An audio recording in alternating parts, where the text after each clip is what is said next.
All right. Hey, everyone. Welcome back to Breakthrough Innovation, where we uncover what it really takes to lead change, create value, and build what's next. I'm JL Heather. Normally, I'm here with Preston Chandler, my co host, but he wasn't able to make it today. And together, we lead Centered, a firm that helps organizations navigate complexity, spark creativity, and unlock the full potential of their teams through innovation coaching and strategy.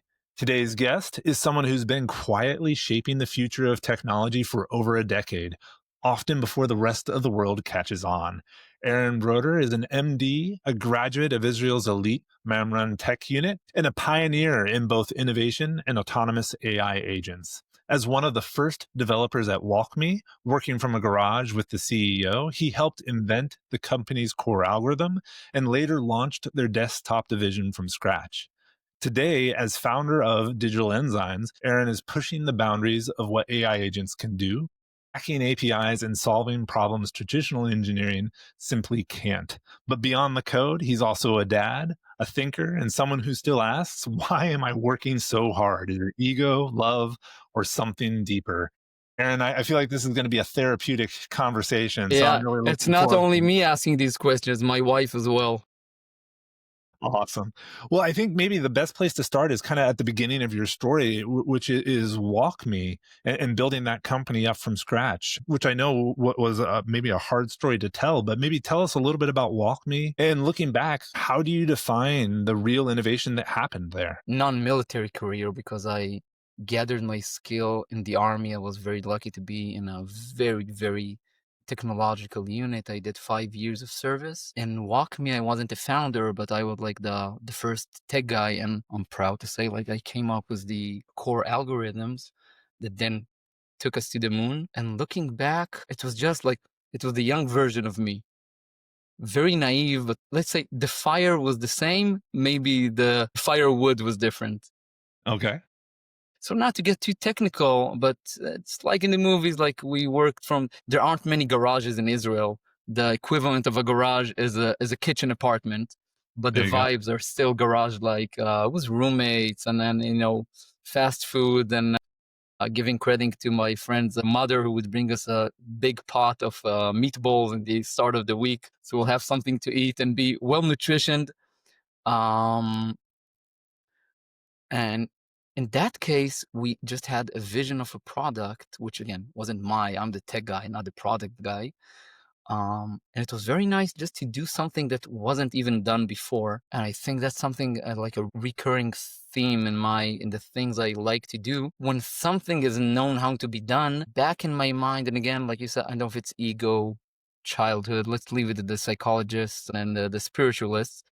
But I'm like, okay, but so that's known. But when you don't know how to do something, then it's like a challenge. Then I feel like my 5-year-old son who is just stubborn and no way, no way. I want it to work. I want it to work. So maybe again, that was a long journey. Yeah, like 9 years. It was many innovation. But if I would to take the one single thing that was the tipping point, even for me personally, my self-value and the company itself was coming up with a very nice, cute algorithm that allowed us to do stuff that were extremely innovative. Was core IP hard to replicate, and then we can build a product over that, basically. But as years went by, I understood that the challenges, like you can always innovate, even when there isn't the impossible task at hand.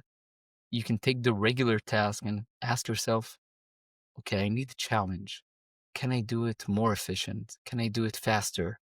Or just can I do it differently just because life is short and I don't want to take the path, I want to take the path less traveled. So that took me on an interesting path. And soon after, I had like an early midlife crisis and I started med school while working at WalkMe. Wow. And then something happened that I could never imagine. And in this particular scenario, I feel like a lucky idiot, meaning that wasn't a planned thing. I was single. I, no kids. I thought it was a good thing. Fast forward, although I'm a licensed physician, I don't practice medicine, but The good thing happened is what like I created an ecosystem of pressure for myself because suddenly I had less time. So I had to be more crafty and I could not afford to waste time. And that was, there was a mechanism that fed itself. So, okay, I have less time. I need to tackle only the big problems. If you tackle the big problems, you become more innovative and you become more skillful. If you become more skillful, the ecosystem around you wants to give you the bigger challenges. And then you have less time and you have a kid. I have 4 kids. And then you have a kid and then like, oh man, I need to up my game. And you up your game. So for many years, that was my drive. There was some point now again, as like the song says, as the tears subside, I found it all so amusing.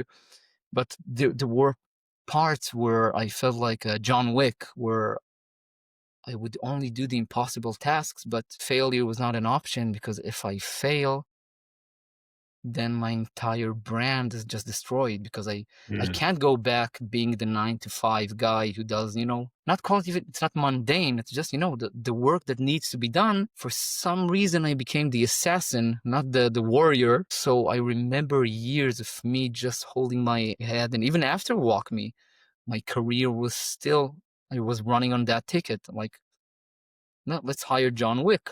Listen, this is the problem we can't solve. We heard you can solve it, and then I can be really like sitting alone, 11 o'clock. I don't know how to translate the word, but maybe the closest word in English is a bit of panic. Like, I don't know how to solve this. My methods, what calmed me was just to buy a lot of books from Amazon. I still have them on the back shelf. Like, that gave me comfort, and that was a method that really served me well over the years because it equipped me with like weapons I didn't know I will need. Because I always said when you read a book cover to cover, you are suddenly your mind encounters stuff that you cannot ask on Google. Because if you go on Google, and even today with GPT, you ask, you direct the question, you bring Yeah. your own mental, your mental model, your scope. Always have a narrow scope, no matter how enlightened you are. But when you take a book and you read it cover to cover, you encounter stuff that I didn't know that this existed. I wasn't aware of this technology. But again, I was very lucky always to do like satellite work. Yeah. I could allow myself to read the books or to take the train ride and read the books. And like I always felt, oh God, I dodged this one. It wasn't imposter syndrome. It was like, I can't believe like this one impossible task I had. I thought, okay, that's it. The legend is dead. And I was so desperate. I had to do something in some legacy code. I went on a online forum for some old technology and I started asking questions. I'm not talking about Stack Overflow, some specific forum. People like 70 years old are active in that forum. Not that I'm again, not in an ageist way, yeah, but it was just new to me. Like there were like the wisdom of the ancients because there are no books. There's nothing online. There is nothing. There is no books on Amazon. I purchased books on eBay, and there was one Russian guy. Till this day, maybe KGB infected my computer, but it was a small price to pay for me to keep my and he just sent me a PDF with some information about VB6 pointers and memory. And I went back like in John Wick to the head of the mafia. And I felt like here's the head of the changed a bit with the era of AI, but that was like my, let's say, 18 years of career was that mentality. And good thing that shifted to AI agent when I had my shortly after I had my fourth child born. But yeah, that was that phase of yeah, Well, and it's innovation, creative. interesting, like, listening to you talk about that, there's a lot to unpack, but I think, like, one of the biggest themes is the pressure, the fear of failure, and I would be willing to bet a decent amount of money that your fear of failure was the big failure, the end of it, Your fear of failure wasn't, "I'm gonna try something and it doesn't work." Right. No, never Your had fear that. yeah, your fear Never. of failure wasn't, "I'm gonna go ask for help and they're gonna look down on me." Your fear of failure was, "No, I'm not gonna be able to accomplish the goal." To And I give think up. that's something a Yeah. lot of people misconstrue when we talk about failure. We're not talking about all the little failures that happen and teach you and educate you along the way, and all the support you have to go out and find to get down to that right answer that solves the problem you're on. The only failure that matters is the one at the end, which is the outcome. And I would say that is about perseverance. That's about grit more than anything else. And at the same time, you don't want to burn too many resources. Mhm. And again, in retrospect, it was fabulous. Or like I was very lucky to be such an idiot. I had so much trust. I would charge like by the minute. Not because my rates were high back then, just because I didn't want to anyone to suspect that I'm wasting time. And I would write down every session, 20-minute session. I would judge myself by the hour. This project took me 3 hours. Why? And friends would tell me, listen, you are an idiot. You need to tell to like no one knows if it will take 300 hours or 3 hours. Why are you? And my wife would go crazy. Like I would get a new project. Well, and the But thing is, like, so you talk about the outcomes as the big value, right? yeah, yeah. And what I hear you saying here is you build by the minute, right? So the value is the outcome. Why not charge based on the value of the Oh, outcome uh, rather than the time? because I was a very smart programmer, but a very idiot individual business wise. And it changed greatly. There was a famous podcaster. My wife sent me a podcast a couple of years ago that he said in one of his many podcasts, his mission in life, stop charging, like convincing creators to stop charging by the hour. That's a different topic, but just to brush back on that, the topic, my fear was there's the meme, the guy digging and giving up. But what if the task is impossible? I don't know. I can prove it's possible. That I know how to do. Listen, guys, it works. It took maybe a month, maybe 6 months, maybe 2 days, and then my ego is booming. But I never knew when to say, no, it's impossible. And if I say it's impossible, okay, so who do you want us to ask? So you're saying it's impossible. And by the way, I noticed as years went by, even my friends knew the words to trigger me, like, to switch in that insane mode. Come on, man. No, nothing is impossible. Or, you can't do it. And then I was, no, no, no. You know what? Give me another night. So yeah, But that's it's the that's difference regarding the between, impossible. is it possible or is it feasible? Right? Feasible implies a little bit more, right? Like, is it possible means is binary. Can we do it or not? Is it feasible is a little bit more of, does it make sense to do it?